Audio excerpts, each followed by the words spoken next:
June 9th, 1944. Near the River Orne, Normandy. The rain hadn't stopped for 3 days.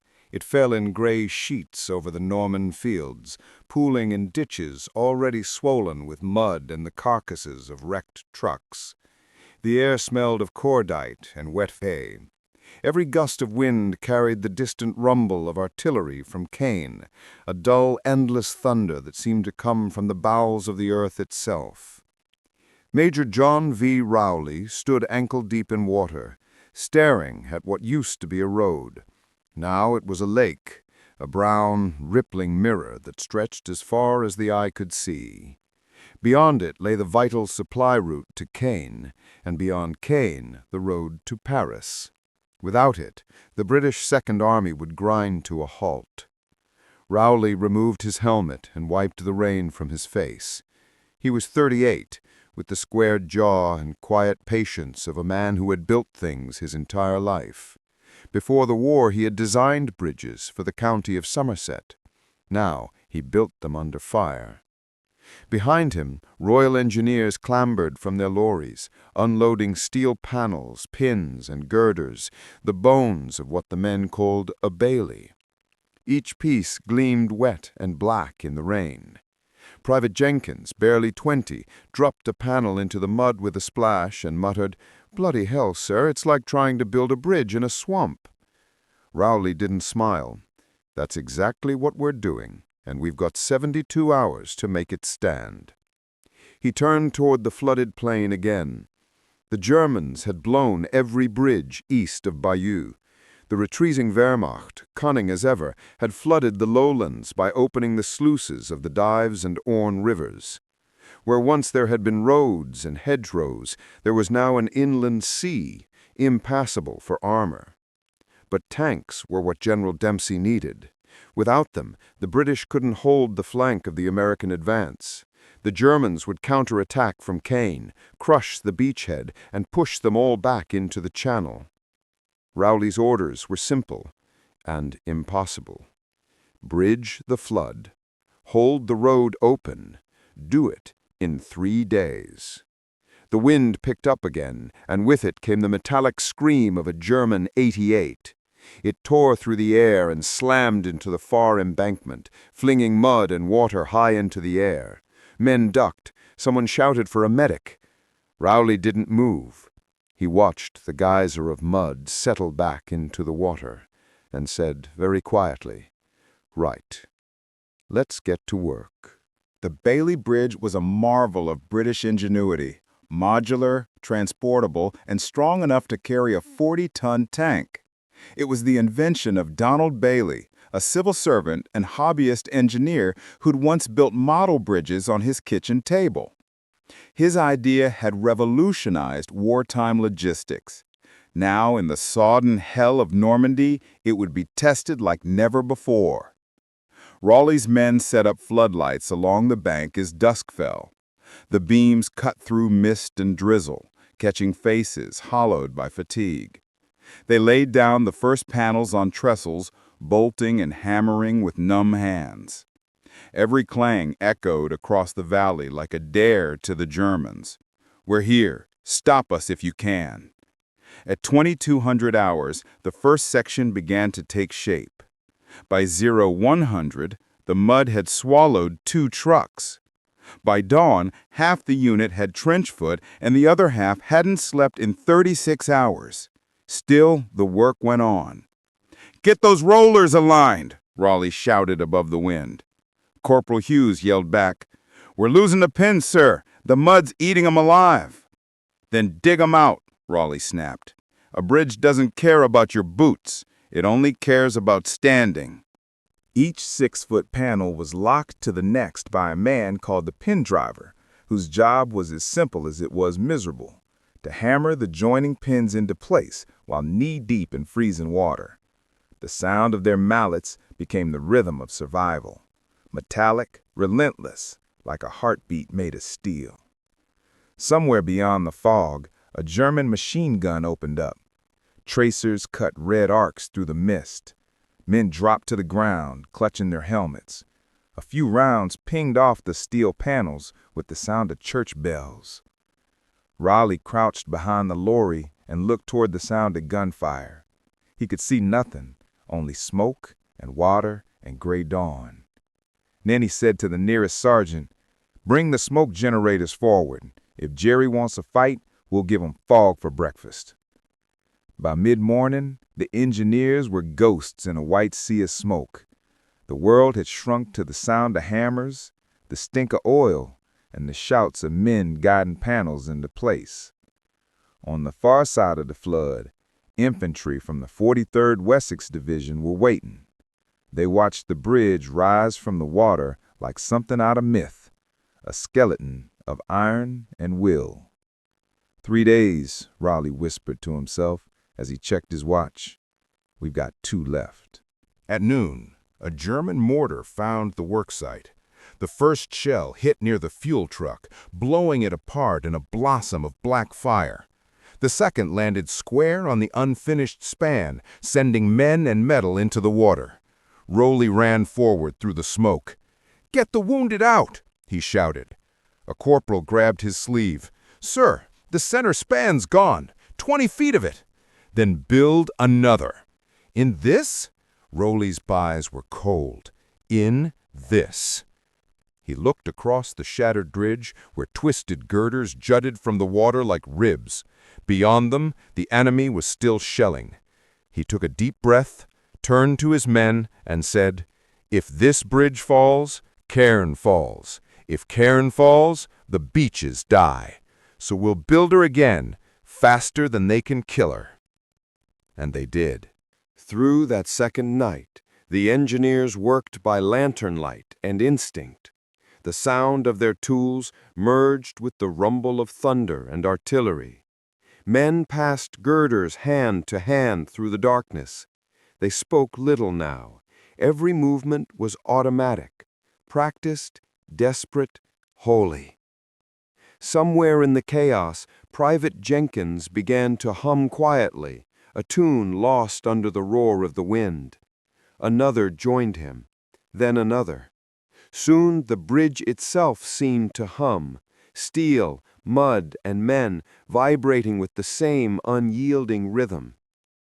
At 04:30, Rowley stepped back and saw it, the final span locking into place. The Bailey Bridge stood across the flood like a promise. "Get the Shermans ready," he said hoarsely. Moments later, the first tank rolled forward. Its treads clanked on the steel decking, echoing across the valley. The bridge flexed, groaned, and held. Rowley exhaled for the first time in 3 days. The radio crackled behind him. "Bridgehead secure," a voice said. "The armor's moving inland." He looked at the dawn breaking over the flooded plains where sunlight glinted on the wet steel like gold. The road to Caen was open. June 11th, 1944, near the Orne River crossing, Normandy. The first Sherman had barely cleared the far bank when the next one lurched onto the bridge. Its treads groaned over the plates, the suspension creaking like a giant animal testing its footing. Every man on the near bank froze, eyes fixed on the swaying structure. The tank commander, a young Scot from the 13th 18th Hussars, leaned from the turret and shouted above the roar of his engine, "She's holding, lads! She's bloody holding!" A ragged cheer erupted from the engineers. Mud-streaked faces broke into grins. For a brief, glorious moment, exhaustion gave way to pride. Major Rowley didn't cheer. He watched silently, rain dripping from the rim of his helmet. The bridge was holding, for now, but the weight of armor, artillery, and endless supply convoys would soon test it beyond anything it had faced in the quiet fields of England where the design had been born. "Double up the trusses," he ordered. "Every section from pier to pier. I don't care if it cost us every spare panel from the depot." Captain Latham, his adjutant, hesitated. "Sir, if we reinforce now, we'll lose the light for tomorrow's advance." Rowley's voice was flat. "And if it collapses, we'll lose the war." By midday, The bridge became a lifeline. Convoys snaked back from the beaches at Arromanches, hauling ammunition and fuel barrels. Bren carriers clattered across, followed by Utex heavy with medical supplies. Every crossing sent a tremor through the ground, a low, continuous vibration that never stopped. To the engineers camped beside it, the sound was both terrifying and comforting, proof that their creation lived. Nearby, local farmers emerged from the hedgerows, ghosts of the occupation, watching in disbelief as the British armor thundered past. One old man crossed himself, murmuring, "Les Anglais ont construit un pont dans l'eau même." The English have built a bridge in the water itself. And indeed they had. That afternoon, a German artillery battery east of Toarn opened fire. The first salvo screamed in from beyond the hedgerows, scattering dirt and shrapnel. Rowley ducked behind a mound of earth, listening as fragments whined overhead. "Zeroed in, sir!" Sergeant Evans shouted, crawling beside him. Rowley pulled out his map case, waterlogged but intact. "If we can't suppress them, they'll have this bridge down before nightfall. Get on the horn. Call for counter-battery from the 25-pounders. The reply came minutes later. "Guns are busy covering Caen. You're on your own." Rowley looked down the riverbank. His men were already spreading out, setting smoke pots, throwing camouflage nets over the approaches. Corporal Hughes had a Sten slung over his shoulder and a cigarette between his teeth. "Sir, I've got a Bren team in the tree line. We can keep their heads down long enough for you to move more vehicles." Rowley nodded. "Do it. And Hughes, keep your men low. Jerry's got good eyes today." The ground shook again. A shell burst 50 yards upriver, showering them with mud. "Bloody good eyes," Hughes muttered, running. At 1400 hours, smoke cloaked the crossing. Amid the haze, Rowley and a handful of engineers scrambled onto the structure, replacing a twisted girder where the morning's barrage had bent it.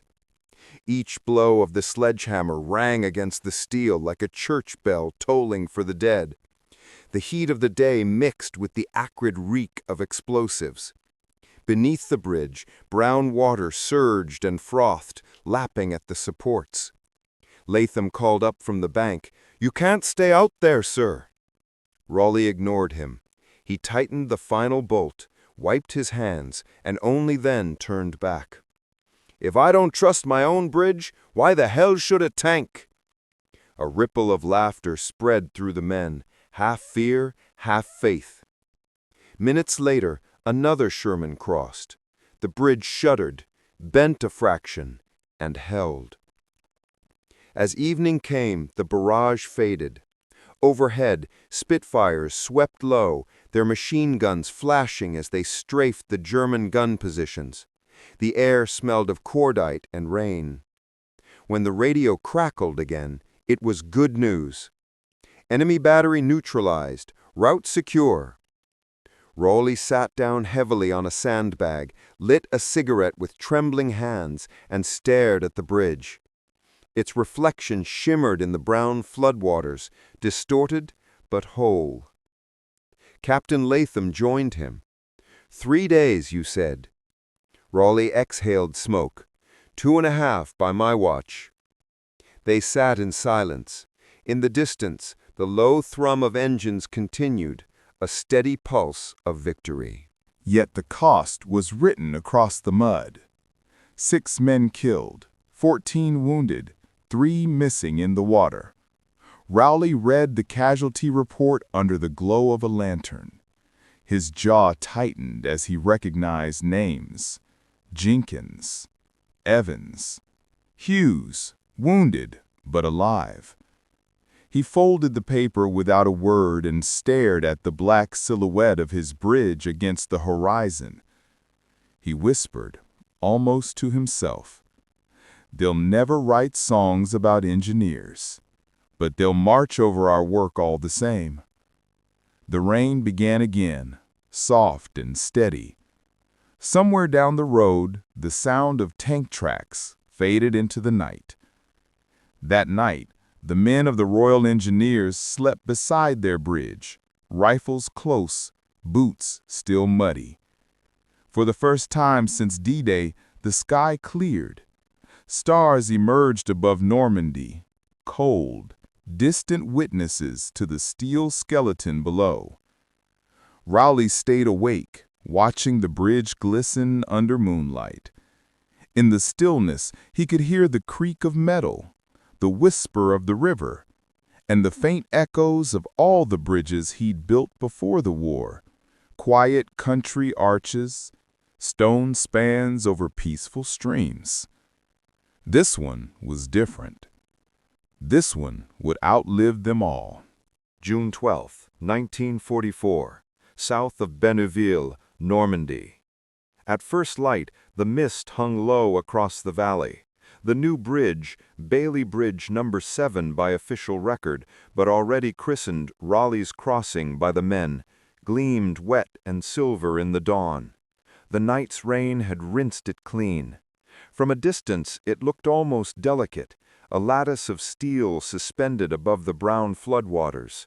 Up close, it was a beast, bolted, pinned, and braced by 1,000 blows of hammer and faith. Major John V. Rowley stood beside a half-buried road sign that read, Caen, 12 kilometers. Around him, the 11th Armored Division assembled for the push inland. The air buzzed with tension, engines rumbling, mechanics shouting, radio chatter spitting orders through static. Colonel Charles Roberts of the 159th Infantry Brigade approached, his greatcoat flapping in the wind. "Major," he said, voice brisk but warm, "you've done something bloody extraordinary." Rowley nodded, eyes still on the tanks lining up. "Extraordinary will do us no good unless it holds." Roberts smiled thinly. "It'll hold. You've made damn sure of that. Dempsey wants to move by 900. The bridge is the spine of the advance." Rowley looked out over the flooded plain. He could still see the bodies of his men half buried in mud, where recovery crews hadn't reached. He gave a short nod. "Then let's give them a road worth dying for." By mid-morning, the thunder began. Columns of Shermans, Cromwells, and Churchills rolled forward, their engines roaring in unison. The bridge trembled under the weight, but the structure flexed just as designed, steel yielding without surrender. The clatter of treads became a roar that filled the valley, echoing off the waterlogged hills. Each vehicle carried the mud of the beaches still caked on its hulls, the salt of the channel dried in its seams. They crossed in disciplined formation, their turrets scanning the horizon where German positions waited beyond Caen. The engineers lined the banks to watch. Some saluted as the armor passed, others simply stood, silent, exhausted, too numb to feel triumph. "Look at her, sir," Corporal Hughes said quietly, his arm in a sling. "She's alive, isn't she?" Rowley didn't answer. He only watched as another convoy rumbled across, the bridge singing its deep iron song. But the war did not pause for admiration. By noon, the Luftwaffe made its answer. The first Stuka came screaming from the clouds, sirens howling, a shriek that tore through the valley. Men dove for cover as bombs erupted near the far bank, geysers of mud and water engulfing a passing truck. The bridge quivered. Rowley hit the ground, shouting over the din. "Anti-aircraft! Get those Bofors online!" The gunners swung their 40mm Bofors upward, firing bursts into the gray sky. Shell casings clattered like rain. The Stuka pulled up, trailing smoke, then spiraled into the river in a blossom of flame. Cheers broke out along the embankment, but there was no time to celebrate. Another formation was incoming. The next bomb struck close, too close. A section of decking warped, panels twisting under the shockwave. One Sherman lurched sideways, treads slipping on the bent steel. The driver fought the controls, engine screaming, before the tank righted itself and rumbled off the far side. "Jesus Christ," someone muttered. "That was inches." Rowley scrambled onto the deck with two men. They worked under fire, bolting the warped section back into alignment while fragments rained around them.